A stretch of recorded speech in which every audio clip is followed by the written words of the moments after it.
تم یہاں کیا کر رہی ہو؟ وہی گھر میں برتن دھونے کا کام کر رہی تھی جب ایک لڑکی آئی اور پوچھا۔ یہ آواز جانی پہچانی سی لگی۔ اس نے مڑ کر دیکھا تو وہ کوئی اور نہیں بلکہ اس کی بہت ہی اچھی دوست صبا تھی۔ وہ فوراً اٹھ کر اس کے گلے لگ گئی اور پھوٹ پھوٹ کر رونے لگی۔ کئی مہینے ہو گئے تھے اسے بچھڑے ہوئے۔ اس کا دل غم سے بھر چکا تھا اور وہ چاہتی تھی کہ اپنا درد کسی سے بانٹ سکے، مگر کوئی ایسا نہیں تھا جس کے سامنے وہ اپنا دکھ بیان کر پاتی۔ اس کا 1.5 سال کا معصوم سا بچہ اس کے پاس بیٹھا کھیل رہا تھا۔ صبا نے اسے گلے سے لگایا اور اس کے یوں رونے پر حیران ہوئی۔ وہ کافی دیر تک صبا سے لپٹ کر روتی رہی۔ پھر نور نے کہا، صبر کرو، پہلے میں یہ کام ختم کر لوں پھر تمہیں سب کچھ بتاتی ہوں۔ کام ختم کرنے کے بعد وہ صبا کے پاس بیٹھ گئی اور اپنی بات شروع کی۔ اس نے کہا، میرے شوہر کو فوت ہوئے ابھی چند ہی مہینے ہوئے ہیں۔ گزر بسر کے لیے میں یہاں برتن دھونے آتی ہوں۔ جو تھوڑے بہت پیسے ملتے ہیں ان سے اپنے بیٹے کا دودھ اور باقی اخراجات پورے کر لیتی ہوں۔ یہی پاس ہی ایک جھونپڑی ہے، اسی میں رہتی ہوں۔ یہ سن کر صبا چونک گئی مگر پھر بولی، اب کیا ہو سکتا ہے؟ تم فکر نہ کرو، تمہیں یہ کام کرنے کی ضرورت نہیں۔ تم ایسا کرو، میرے ساتھ چلو، میرا گھر یہیں قریب ہی ہے۔ میں تمہارے لیے کوئی بہتر کام کا بندوبست کرتی ہوں۔ نور کی آنکھوں میں خوشی کی چمک آ گئی۔ صبا نے اس کے گھر والوں کے بارے میں بھی کچھ تسلی دی اور کہا کہ اگر وہ چاہے تو اسے اچھی سی ملازمت دلوا سکتی ہے۔ نور خوشی خوشی تیار ہو گئی۔ صبا اسے اپنے گھر لے گئی۔ نور نے جب صبا کا گھر دیکھا تو حیران رہ گئی۔ اگرچہ وہ صرف 3 کمروں کا تھا مگر نہایت ہی خوبصورت، صاف ستھرا اور محبت سے سجایا گیا تھا۔ صبا کا ایک 7 مہینے کا بیٹا تھا جسے اس نے گود میں اٹھایا ہوا تھا۔ اس نے نور کو ٹھنڈا پانی پلایا اور پھر اپنے ساتھ اس فیکٹری میں لے گئی جہاں اس کے محلے کی بہت سی عورتیں کام کرتی تھیں۔ راستے میں صبا نے اسے بتایا کہ وہاں عورتیں نمکوں اور مسالے بنانے کا کام کرتی ہیں، کچھ مشینوں پر اور کچھ ہاتھ سے۔ ہر جانب مسالوں کی خوشبو پھیلی رہتی ہے۔ فیکٹری دیکھ کر نور حیران رہ گئی جہاں سب کام کرنے والی عورتیں ہی تھیں۔ صبا نے ایک سینئر سے بات کی اور کہا، یہ میری سہیلی ہے، اس کا کوئی کمانے والا نہیں، برائے مہربانی اسے بھی کام دے دیں۔ میں ضمانت دیتی ہوں کہ یہ محنت سے کام کرے گی۔ اس آدمی نے نور کو دیکھا اور کہا، ٹھیک ہے، آج سے یہ بھی یہاں کام کرے گی۔ ہماری فیکٹری انہی عورتوں کے لیے بنی ہے جو بے سہارا ہے۔ اگر یہ محنتی نکلی تو اسے بہتر ذمہ داری دی جائے گی۔ نور کے دل کو تسلی ملی۔ اسے بہت خوشی ہوئی کہ اب لوگوں کے گھر برتن دھونے کی ذلت نہیں سہنی پڑے گی۔ اس نے صبا کا شکریہ ادا کیا۔ صبا مسکرا کر اسے کام سمجھانے والے کے پاس چھوڑ گئی۔ صرف 4 دن میں ہی نور نے مشین پر اور ہاتھ سے مسالے بنانے کا کام سیکھ لیا۔ پیکنگ بھی اسے آ گئی۔ عورتوں کے ساتھ مل کر کام کرنے میں اسے سکون محسوس ہوتا۔ اس کا چھوٹا بیٹا دن میں زیادہ تر سویا رہتا اور اگر جاگتا تو قریب بیٹھی عورتیں کبھی کبھار اسے گود میں لے لیتی تاکہ نور کا ہاتھ کام سے نہ رکے۔ اسی خوشی اور سکون کے ساتھ 3 مہینے گزر گئے۔ ایک دن اعلان ہوا کہ اس مہینے کی تنخواہ کے بعد صرف وہی عورتیں رکھی جائیں گی جو بہترین کارکردگی دکھائیں گی۔ سب عورتوں کو ہدایت دی گئی کہ دل لگا کر کام کرے۔ نور نے دل میں سوچا کہ میں بھی پوری محنت سے کام کروں گی تاکہ مجھے بھی پرماننٹ رکھا جائے۔ اگلے دن وہ خوشی خوشی تیار ہو کر آئیں۔ اس نے جلدی سے اپنا کام شروع کیا، چیزیں پیک کی، فیڈر دیا اور اپنے بیٹے کو ایک کونے میں بٹھا دیا۔ پھر دوبارہ کام میں لگ گئی۔ کچھ دیر بعد شور ہوا۔ مینیجر صاحب غصے میں کہہ رہے تھے، یہ کس کا بچہ ہے؟ بچے والی عورتیں کام نہیں کر سکتی، بچے کام میں رکاوٹ بنتے ہیں، چیزوں کو ہاتھ لگاتے ہیں اور نقصان کر دیتے ہیں۔ نور گھبرا کر تیزی سے آگے بڑھی، جھک کر اپنے بیٹے کو گود میں اٹھایا۔ جیسے ہی وہ کھڑی ہوئی اس کی نظر سامنے کھڑے شخص پر پڑی تو اس کے قدم زمین میں دھنس گئے۔ اسے لگا جیسے اچانک وہ ماضی میں واپس چلی گئی ہو۔ قسمت نے ایک بار پھر اس کا پیچھا نہیں چھوڑا۔ نور کا تعلق ایک غریب طبقے کے گھرانے سے تھا۔ اس کے ماں باپ نے کبھی بیٹیوں کی تعلیم پر پابندی نہیں لگائی تھی۔ وہ پڑھائی پر زور دیتے تھے مگر شادی کے وقت یہ نہیں سوچتے تھے کہ ان کی بیٹی خوش رہے گی یا نہیں۔ نور اپنے والدین کی تیسری اولاد تھی۔ 2 بڑے بھائی تھے اور وہ اکلوتی بہن، لاڈلی بیٹی۔ بچپن سے ہی سب سے گل مل جانے والی اور حد سے زیادہ خوبصورت، گول چہرہ، بڑی آنکھیں، گھنی پلکیں، اگر آنکھیں اٹھاتی تو پلکیں آئی برو کو چھو لیتی۔ ایسی پلکیں شاید ہی کسی لڑکی کی ہوں۔ وہ خوش مزاج اور پڑھائی میں تیز تھی، ایک معصوم سی لڑکی۔ میٹرو کے بعد اس نے ایف ایس سی کیا اور پھر یونیورسٹی میں داخلہ لے لیا۔ اس بات پر خاندان کے کئی لوگ خفا ہوئے، بہت باتیں سنائی مگر نور نے اپنی خواہش کے سامنے ہار نہ مانی۔ اس نے بی ایس سی میں داخلہ لیا۔ پہلے ہی سیمیسٹر میں اس کی ملاقات اذلان سے ہوئی۔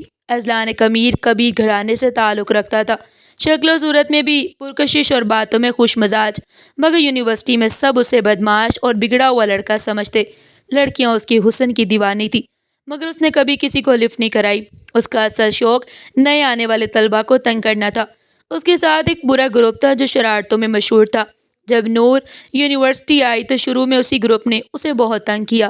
وہ سیدھی سادی لڑکی تھی جس نے آج تک ایسے لوگوں کا سامنا نہیں کیا تھا۔ ایک بار اس نے ڈپارٹمنٹ نمبر 1 کا پوچھا تو اس نے مذاق میں اسے نمبر 4 میں بھیج دیا۔ وہاں پہنچ کر وہ پریشان کھڑی تھی۔ ایک لیکچرار نے اسے ڈانٹ دیا، ایک سینئر لڑکی نے اسے صحیح ڈپارٹمنٹ پہنچایا۔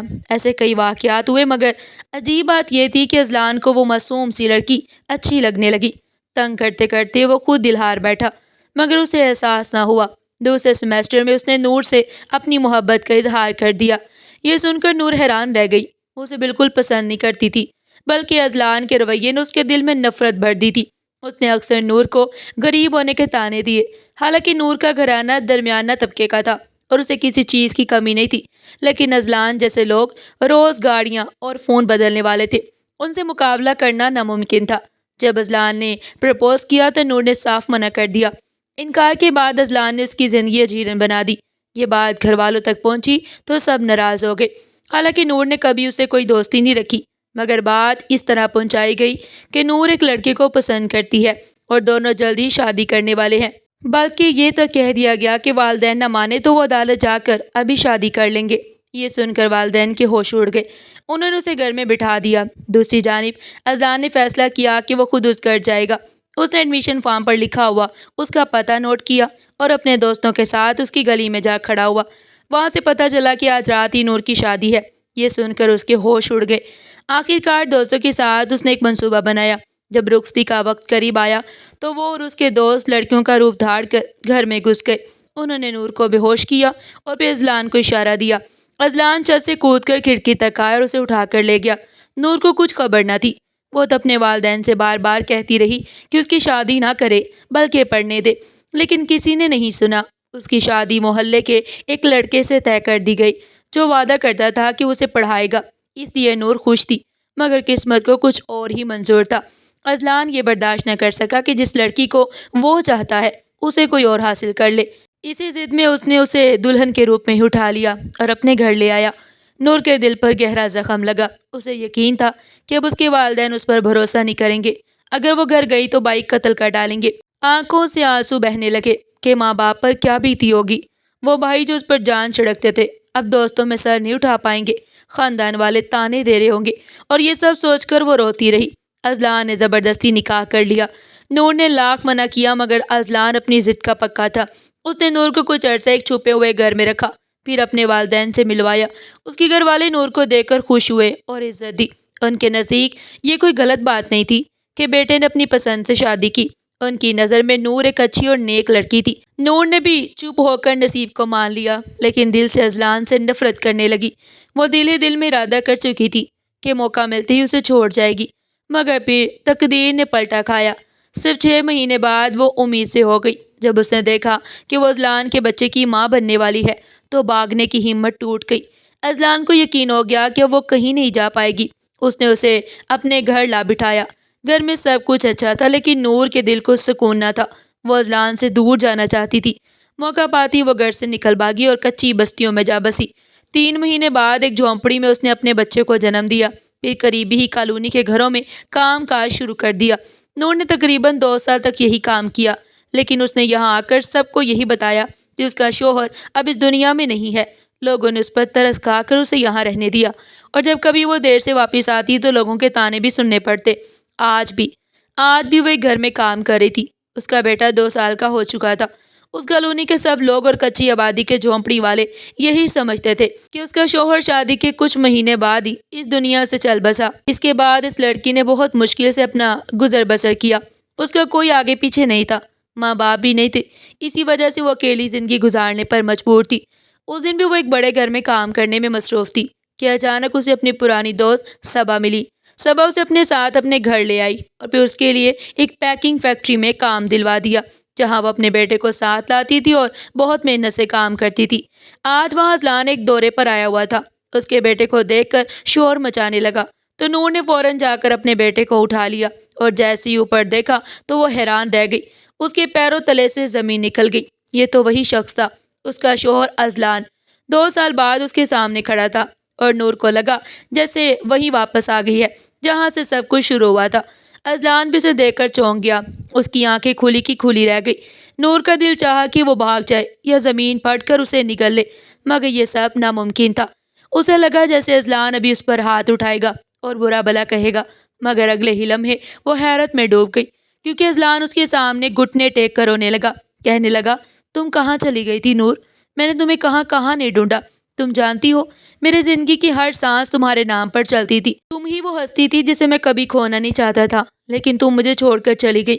یہ میرے لیے سزا سے کم نہیں تھی۔ میں نے یہ وقت کیسے گزارا تم سوچ بھی نہیں سکتی۔ جب میں تمہیں ڈھونڈ ڈھونڈ کر تھک گیا تو میں نے بیواؤں اور بے سہارا عورتوں کے لیے کام اور فیکٹریاں قائم کی تاکہ وہ روزگار حاصل کر سکے۔ جب عورتیں مجھے دعائیں دیتی تھی تو مجھے لگتا تھا انہی دعاؤں کے صدقے ایک دن تم ضرور مل جاؤ گی۔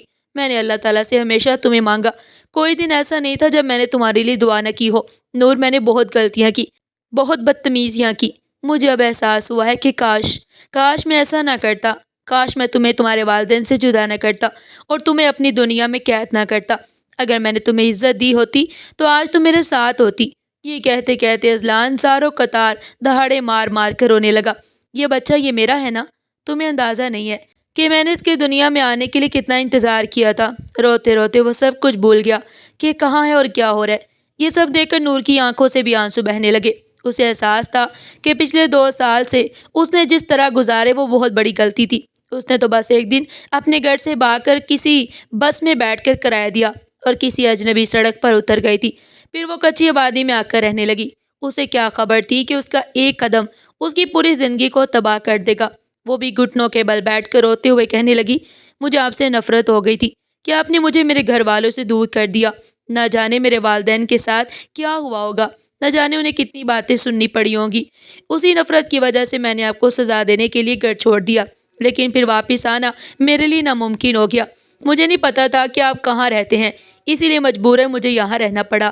یہ 2 سال میں نے کس طرح گزارے آپ سوچ بھی نہیں سکتے۔ اپنے بیٹے کو سنبھال کر اور کام کر کے میں نے دن کاٹے۔ مجھے خوشی تھی کہ شاید میری زندگی آسان ہو جائے گی، مگر حقیقت یہ تھی کہ اللہ تعالیٰ نے جو بھی کیا بہتر کیا۔ اس نے مجھے دوبارہ آپ سے ملا دیا۔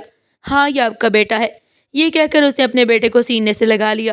کمپنی کے تمام ملازمین، ورکرز یہ سب دیکھ رہے تھے۔ سب کی آنکھوں میں آنسو آ گئے۔ اذلان آگے بڑھا اور نور کو گلے سے لگا لیا تو پورا حال تالیوں سے گونج اٹھا۔ پھر اسے اپنی گاڑی میں بٹھا کر سب سے پہلے اس کے لیے کپڑے خریدے۔ اسے بیوٹی پارلر لے کے گیا، بچے کے لیے بھی کپڑے خریدے اور پھر انہیں اپنے گھر لے آیا۔ اذلان نے سب سے پہلا کام یہ کیا کہ نور کو اس کے میکے لے گیا، کیونکہ اس نے نور کے جانے کے بعد اس کے گھر والوں سے رابطہ کیا تھا۔ انہوں نے سچائی بتا دی تھی کہ دراصل وہی شخص تھا جس نے اس نے اپنے پاس رکھا۔ نور کے گھر والوں نے اذلان کو معاف کر دیا اور ساتھ ہی ساتھ نور کو ڈھونڈنا بھی شروع کر دیا، لیکن وہ کسی کو نہیں ملی تھی۔ اب جب اذلان کو وہ ملی تو اسے لے کر اس کے گھر پہنچا۔ نور کے ماں باپ اسے دیکھ کر پھوٹ پھوٹ کر رو پڑے۔ سب کی آنکھوں میں آنسو تھے۔ سب ایسے ملے جیسے صدیوں بعد بچھڑے ہوں۔ وقت نے پرانے زخموں پر مرہم رکھ دیا تھا اور اب دل میں نفرت کی جگہ محبت اور انتظار نے لے لی۔ جدائی کا جو درد تھا وہ ملاقات کی خوشی سے ختم ہو گیا۔ نور اپنے والدین کے ساتھ بہت خوش تھی۔ اذلان بس اللہ تعالیٰ کے حضور ہاتھ باندھے کھڑا تھا کہ اس نے اس کی خوشیاں واپس لوٹا دی ہیں۔ گھر کے چاروں جانب روشنی سی پھیل گئی تھی۔ یہ وہی دن تھا جب نور کی سالگرہ تھی۔ اذلان نے اس کے لیے ایک بہت بڑی تقریب رکھی جس میں تمام رشتہ داروں کو بلایا گیا۔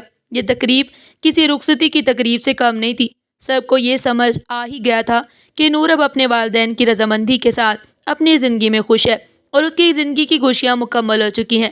نور نے اس بات سے یہ سبق سیکھا کہ ناسمجھی میں کیے گئے فیصلے انسان کو تباہ و برباد کر دیتے ہیں، جیسے کہ اس نے کیا تھا۔ اس نے فیصلہ کر لیا کہ دوبارہ کبھی ایسی غلطی نہیں کرے گی جس پر بعد میں خود ہی پچھتانا پڑے۔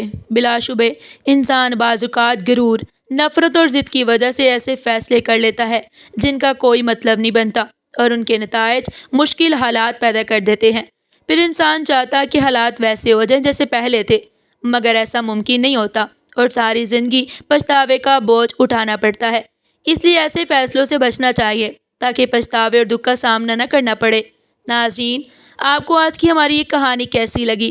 کمنٹ سیکشن میں اپنی قیمتی رائے کا اظہار ضرور کیجیے گا اور اگر کہانی اچھی لگی ہو تو ویڈیو کو دل سے لائک کریں، چینل پر نئے ہیں تو چینل کو سبسکرائب کریں۔ ہم پھر ملیں گے ایک نئی دلچسپ اور موٹیویشنل کہانی کے ساتھ۔ تب تک کے لیے اللہ حافظ۔